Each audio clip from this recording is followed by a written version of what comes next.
o meu servo Jó? Porque ninguém há na terra semelhante a ele, homem íntegro, reto, temente a Deus e que se desvia do mal.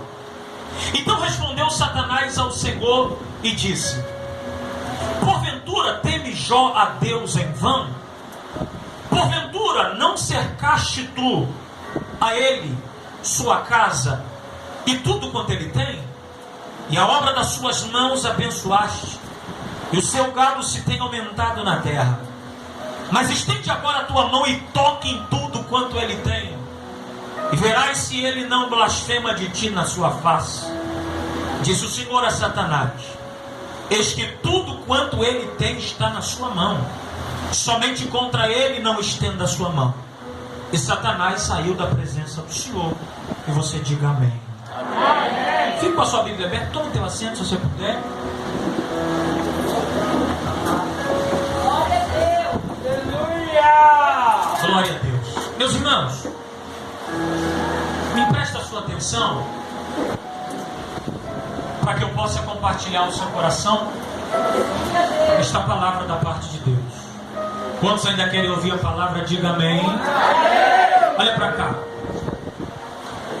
Existem duas histórias na Bíblia que são muito combatidas pelos céticos, por aqueles que não acreditam na veracidade da Bíblia. A primeira história é a história de Jonas, que, segundo a Bíblia, foi tragado e engolido por um grande peixe e passou 3 dias e 3 noites no ventre do peixe. E os céticos dizem que isso é impossível, alguém ser tragado por um grande peixe e permanecer vivo durante esse período de 3 dias. Mas eu acredito tanto na veracidade da Bíblia, que se a Bíblia dissesse o contrário, eu acreditava e eu pregava. Traduzindo, se a Bíblia dissesse que foi Jonas que tragou e engoliu um grande peixe, eu acreditava e eu ainda pregava, porque eu acredito na veracidade da Bíblia. Uma outra história que é muito combatida, escuta aí, uma outra história que é muito combatida pelos céticos é a história de Jó. Porque eles dizem que a história de Jó, na verdade, é uma fábula, é um conto. E eles apostam que Jó não existiu. Sabe por que eles dizem isso? Porque eles dizem que é impossível um homem sofrer como Jó sofreu e permanecer fiel a Deus. Só que quando você lê Jó capítulo 1, versículo 1, você percebe que a tese deles cai por terra. Porque quando a Bíblia começa a falar de Jó, veja como a Bíblia começa a falar: havia um homem na terra de Uz. Havia com H, havia do verbo haver, ou seja, existiu, viveu, permeou nessa terra um homem chamado Jó. Como a história você conhece, eu já quero aqui entrar em alguns pormenores para entender alguns detalhes. Existem algumas lições que a gente aprende quando estuda sobre Jó e quando lê o livro de Jó. A primeira verdade, Mateus, fiquei feliz ao ver Mateus aqui, Deus abençoe. A primeira verdade que a gente aprende, Mateus, quando olha para a história de Jó, está no significado do nome dele. Porque o significado do nome de Jó significa aquele que é perseguido. Meu Deus. Aquele que é? Me ajuda aí. Aquele que é? Olha para mim aqui, por favor, e ouça isso aqui. O significado do nome de Jó tem tudo a ver com o processo que Deus vai permitir Jó passar. Existe algo no livro de Jó que me chama a atenção, pastor Márcio. É que quando você lê o livro de Jó, você percebe que existem 7 vozes no livro de Jó. Ou seja, Cris, 7 pessoas falam no livro de Jó. Me ajuda a pregar. Eu gosto de pregar assim, interagindo, que é bom. Quantas pessoas falam? 7. Quantas pessoas? 7. Presta atenção e vê se isso aqui não dá pra gente dar glória a Deus. A primeira pessoa que fala no livro de Jó é Deus. Segunda pessoa que fala no livro, o próprio Jó. Terceira pessoa que fala no livro, a mulher de Jó. Quarta, quinta e sexta pessoas que falam no livro, os 3 amigos de Jó. E por último, Satanás fala. Meu Deus. Satanás fala no capítulo 1 e ele fala também no capítulo 2. Aí os céticos dizem, Fabiano, que pelo fato do diabo falar no capítulo 1 e no capítulo 2, ele está no controle da história e no controle do livro. Opa! não é verdade. Talvez você vai dar glória a Deus. Por que não é verdade? Porque se o diabo fala no capítulo 1 e no capítulo 2, Deus fala no capítulo 1, no capítulo 2, no capítulo 3, no capítulo 4. Traduzindo, ele fala no 1 e no 2. E eu olhando para isso já achei que ele falou até demais, não é? Só que se ele fala no 1, Deus fala nos 42. E o que me faz dar glória a Deus é que quando você olha para a Bíblia, você percebe que a voz que governa a história não é a voz de Jó, não é a voz da mulher de Jó, não são as vozes dos 3 amigos de Jó, e também não é a voz do diabo, mas a voz que governa e está no controle da história é a voz daquele que está sentado no alto do Supremo. Faz o seguinte, levante as suas 2 mãos assim, faz. Mais alto que você puder, se você tem convicção que o seu desodorante não está vencido. Levante a sua mão. Enquanto eu introduzo essa mensagem, recebe essa palavra profética. O céu te trouxe aqui nesta noite de congresso para dizer: descansa o seu coração, porque quem tem a última palavra não é o diabo, não é ele que governa a história. Quem governa a história é aquele que está no trono, e ele continua no controle de todas as coisas.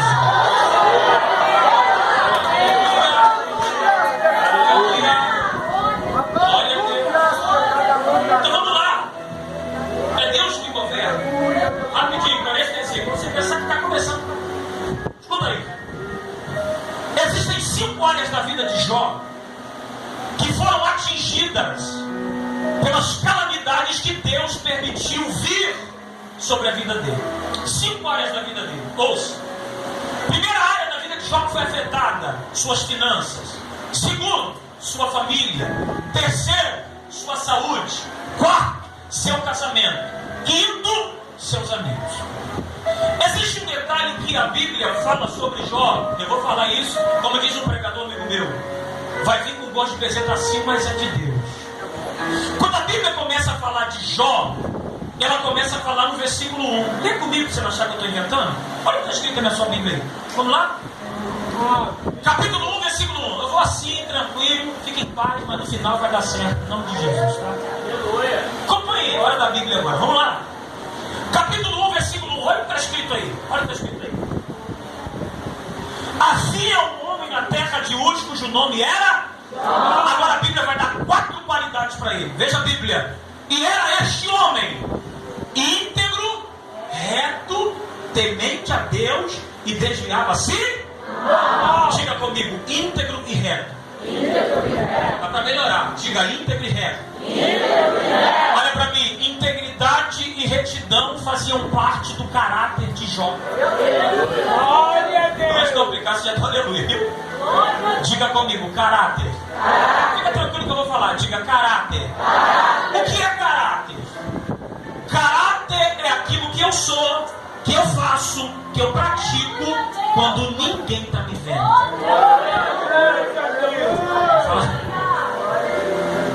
Caráter é aquilo que eu faço, que eu sou, que eu pratico quando ninguém está me vendo. O que significa isso, pastor Márcio? Que Jó é íntegro e reto diante da esposa e diante dos filhos, e ele é íntegro e reto longe da esposa e longe dos filhos. Outro detalhe é que se você ler a Bíblia direito, sabe o que você vai perceber? Que quem está dizendo que Jó é íntegro e reto não é a mulher dele nem os filhos dele.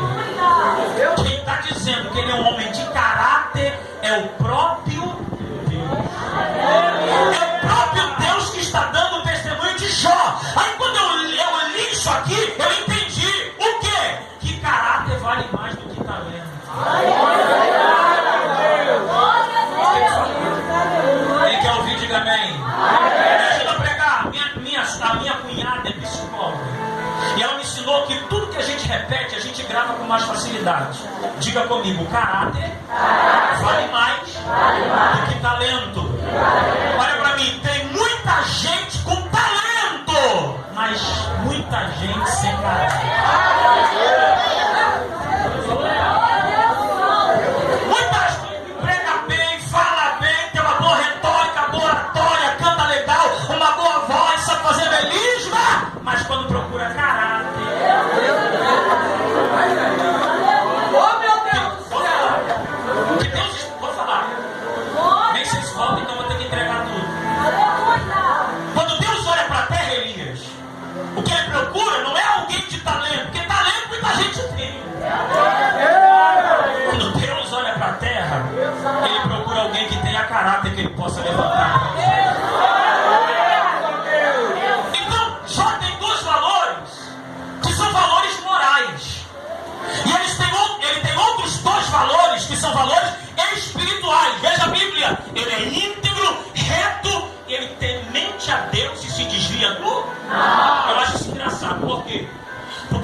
Moisés. Eu fui estudar isso. Sabe o que significa isso? Que se Jó está vindo pela direita vê o mal, ele corta caminho e vai pela esquerda. Se ele está vindo, Fabiana, pela esquerda e vê o mal, ele desvia para a direita. Traduzindo, Jó queria distância daquilo que era errado. Ele tem valores morais, ele tem valores espirituais. Agora vamos lá, verso 6. Olha para a Bíblia aqui. Então, assim, vamos na Bíblia, não se cansa. Veja o que está escrito no verso 6. Verso 6. Eita Jesus, estou sentindo. Glória a Deus. Verso 6.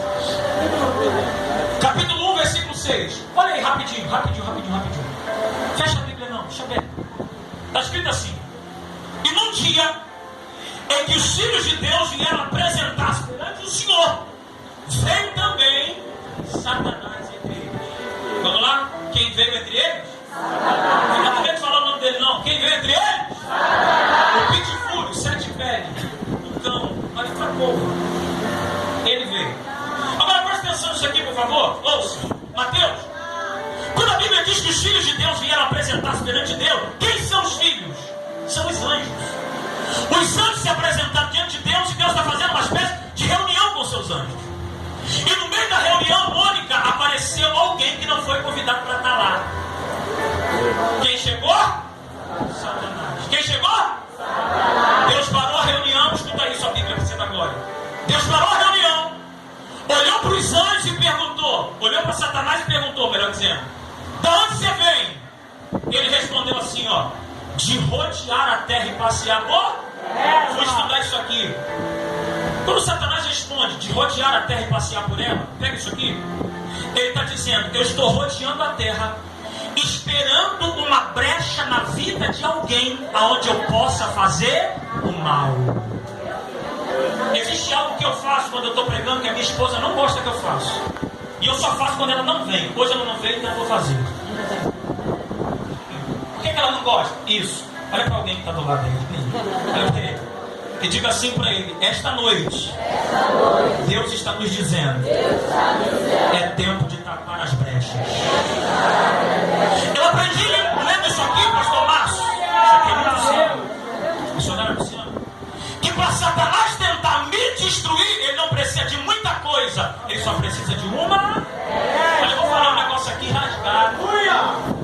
Me convidaram a ouvir, então tem que falar. Quem quer ouvir, diga amém. Não sei se eu volto, mas já que eu não sei se eu volto, eu vou falar. Aí, ó, o pastor falou que semana que vem eu volto, agora que eu falo mesmo. Significa dizer que para Satanás destruir meu casamento, ele não precisa de muita coisa. Ele só precisa que minha esposa veja uma conversa no inbox do Instagram. Glória a Deus! Respira que é de graça. E respirar. Respira. Glória a Deus! Para Satanás arrebentar com tudo, só precisa teu marido olhar o zap e ver aquela conversa que tu esqueceu de apagar. Aí Deus me tirou de casa para vir aqui te dar um recado e um alerta. Está na hora de começar a tapar as brechas. Tem coragem de dar glória a Deus mesmo assim,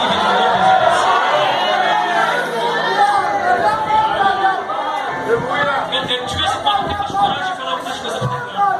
E agora eu estou tendo que o pastor está aqui, aí me ajuda. É errado, ele me ajuda no final. Vai ver! Aí quando Deus faz a pergunta, Satanás responde que está vindo da terra. Agora presta atenção e vê se aqui no melhor. Raquel, Deus quando ouve que ele vem da terra, olha o que Deus falou para ele. Já que você vem de lá, deixa eu te fazer outra pergunta. Observaste tu, olha Deus, o meu servo Jó? Olha que pergunta, meu. Por que isso aqui me faz da glória a Deus? Porque Deus usa algo que eu aprendi na escola. O que? Meu. Diga comigo, meu. Grita, meu.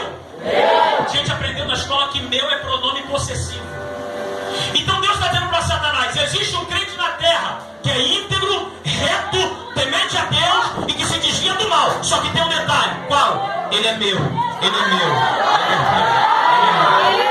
Levanta suas duas mãos assim, por favor. Levanta aí, meu irmão, que eu vou pregar. Levanta as duas mãos. Eu estou dando essa volta toda para dizer para você, descansa o teu coração, porque você é propriedade exclusiva.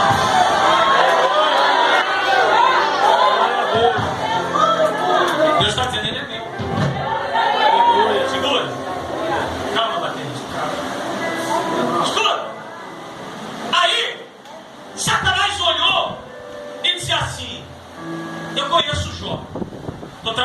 conheço ele. Sei onde ele mora, sei que ele é casado, sei que ele tem 7 filhos homens, sei que ele tem 3 meninas. Agora, olha o que o diabo falou, não sei o que eu estou falando, está escrito. Olha o que ele falou para Deus. Porventura, não cercaste tu a ele, sua casa e tudo quanto ele tem? Olha, isso aqui não vai dar glória a Deus, hein? Olha que detalhe, Fabiano. Satanás está dizendo para Deus o seguinte: sabe por que até hoje eu não tive autorização para tocar nele, na esposa, nos filhos? Sabe por que até hoje eu não tive autorização para deixar um ladrão entrar na fazenda para roubar uma ovelha, um camelo, um gado ou uma jumenta? Porque em volta dele, da esposa, dos filhos e da propriedade, o Senhor colocou um muro de proteção.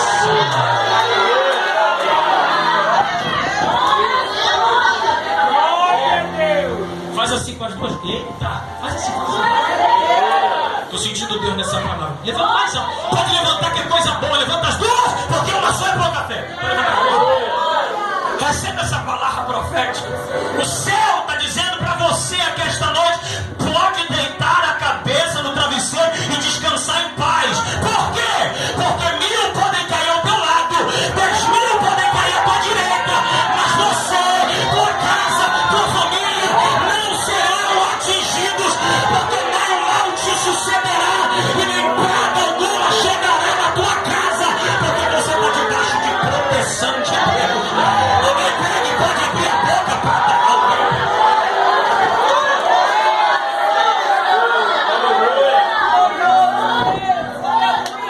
Diga para alguém, diga para ele: você está cercado, blindado, está protegido, irmão. Respira, calma. Eu estou levando pancada de tudo quanto é lado. Não tem problema não, tu vai continuar de pé, porque tu está cercado. Vamos lá. Quem está pegando, diga amém. Quem consegue ouvir mais 10 minutos da Bíblia, diga eu. Tá, vamos lá então. Aí Satanás está dizendo o seguinte: o Senhor cercou a casa dele, cercou ele, cercou a esposa, o filho, não deixa tocar nele. Agora, bom detalhe que o diabo falou. Elias, o diabo disse assim para Deus. Quando eu olho para Jó, eu percebo Satanás falando que tudo que ele quer, o Senhor dá. Por quê? Olha para mim. Satanás fez uma pergunta para Deus. E a pergunta foi: porventura teme Jó a Deus em vão? Opa! Aí eu peguei isso aqui e fui estudar. Primeiro, o nome Satanás tem 2 significados. Quantos significados? Me ajuda. Quantos significados? Primeiro significado, adversário. Segundo significado, acusador. Então ele aparece na presença de Deus como uma espécie de advogado de acusação para acusar Jó. Mesmo Jó sendo homem íntegro, mas ele vai acusar. E a primeira acusação está aqui. Ele diz assim: Mara, primeira vez que eu falo teu nome.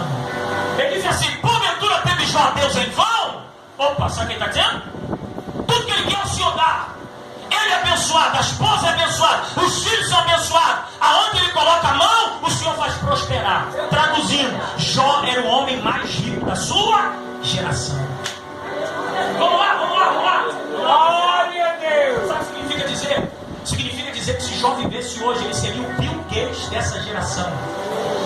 Satanás está dizendo: a esposa dele é abençoada. Se vivesse hoje, Satanás diria para Deus: o cartão de crédito dela é sem limite. E quando fala de cartão de crédito sem limite, as mulheres riem assim, ó. Ah, eu estou até vendo alguma coisa. Isso tem um perigo para nós homens, é deixar o cartão de crédito na bolsa, na carteira dela. E quando a fatura chega, é sofrimento. Eu sei o que eu estou falando. Tá lá, vai fazendo assim, ó. Tá lá, Everton. Aí, Everton. Vem, pastor. Vem. Olha para mim no valor. Escuta isso aqui. Satanás está fazendo uma acusação, Fabiana, contra Jó. E o que ele está acusando? Ele está dizendo para Deus: ei, ele não é fiel por quem tu és. Ele é fiel e só te serve pelo dinheiro e a bênção que o Senhor dá para ele. Traduzindo, Jó ama mais o dinheiro do que a Deus. Se tirar o dinheiro, ele vai embora. Ele ama mais as bênçãos que Deus dá do que quem Deus é. Opa! Aí, ó, rapidinho. Eu preciso explicar isso. Só para você entender o tamanho do patrimônio financeiro de Jó, a gente entra falando e já termina. Levou o microfone ao pastor Márcio. Dentro da fazenda de Jó, sabe quantas ovelhas tinha? 7.000. Quantas ovelhas tinha? 7.000. Jó ganhava ganhava muito dinheiro, Elias, com essas 7.000 ovelhas. Por quê? Porque elas produziam muita lã. E Jó vendia a lã das ovelhas para que com a lã dessas ovelhas pudessem se confeccionar roupas. Muito dinheiro. Só que não tem só isso. Dentro da fazenda tem 3.000 camelos. Quantos camelos? Me ajuda aí, quantos camelos? Os camelos naquele tempo eram usados para transportar cargas ou transportar pessoas. Ou seja, ganhava muito dinheiro com isso. Presta atenção. Dentro da fazenda dele tinha 1.000 bois. Olha para mim, ouça isso. Já estou parando. Só para arar a terra. Não tinha trator para arar, não. Ele tinha 1.000 bois só para arar, Stephanie. Agora pensa. Se ele tem 1.000 bois só para arar a terra, imagina a quantidade de cabeça de gado que não tem dentro da fazenda desse homem. Só que não para por aí, não. Dentro da fazenda dele tinha 500 jumentas de raça. Quantas jumentas? Vamos lá, quantas jumentas? Essas 500 jumentas produziam leite raro. E Jó ganhava muita grana com o leite que elas produziam. Aí Satanás está dizendo, tira a cerca em volta do patrimônio financeiro, deixa eu tirar o dinheiro dele e eu vou provar para você que Jó ama mais o dinheiro do que a ti mesmo. Aí Deus disse, vou tirar a cerca, toca no dinheiro. Jó dormiu milionário e acordou sem nada. Vou falar isso e paro de pregar. Chegou um funcionário na casa de Jó correndo e disse, estou com uma péssima notícia para te dar. Fala! Caiu fogo do céu e matou as 7.000 ovelhas. E para piorar, todos os funcionários que tomavam conta delas morreram. E só eu escapei para te trazer a notícia. Sabe o que está escrito? Não vou ler por causa do tempo. Sabe o que está escrito? Enquanto esse funcionário ainda estava falando, chegou outro correndo e disse, estou com uma outra notícia para te dar. O que é que houve? Invadiram a fazenda e roubaram os 3.000 camelos, todos os bois e todas as jumentas. Traduzindo, Jó dormiu milionário e acordou sem. Porque o diabo está dizendo, ele ama mais o dinheiro do que a. Deixa eu aplicar isso aqui. Fabiano, isso aqui é um conceito errado que o diabo tem em relação a nós. Porque na mente dele nós servimos a Deus e adoramos a Deus pelas bênçãos que Deus dá e não por aquilo que Deus representa na nossa vida. Não, mas isso aqui é uma tese errada, é uma tese furada do diabo. Sabe por quê? Porque tem hora que a gente abre a carteira, irmão, não tem R$2, suja amassado dentro dela. Aí, tem hora que o negócio tá tão ruim que parece que quanto mais currículo tu coloca, mais a porta fecha. Para participar de um congresso às vezes, irmão, tem que pedir dinheiro emprestado para fazer a camisa e o uniforme. Para vir pro culto, tem que pegar dinheiro emprestado. A maioria aqui já deve ter passado por isso. Aí sabe o que a gente faz quando está na prova, na crise, sem grana? A gente coloca um sapato legal, uma roupa legal, pega aquele perfume que a gente só usa em aniversário de 15 anos, em casamento. Dinheiro não tem, mas perfume tem. Me diz glória.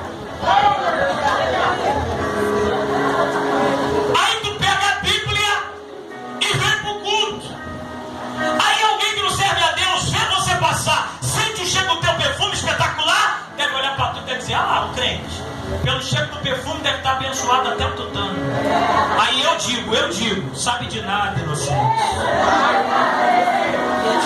Às vezes a gente está numa prova danada, num vale danado, num deserto danado, não tem R$2 na carteira. O diabo deve olhar pra gente e deve pensar, da onde esse crente está tirando força da fraqueza para ir para a igreja? Tem um centavo furado. Aí, só para desespero do inferno, a gente chega no lugar do culto. Aí o diabo deve pensar, conseguiu ir pro culto, mas vai chegar lá, vai cruzar a perna, vai cruzar braço. Se pedir para levantar a mão, não levanta. Se pedir para dar glória a Deus, não dá. Aí quando o culto começa, para vergonha do diabo, a gente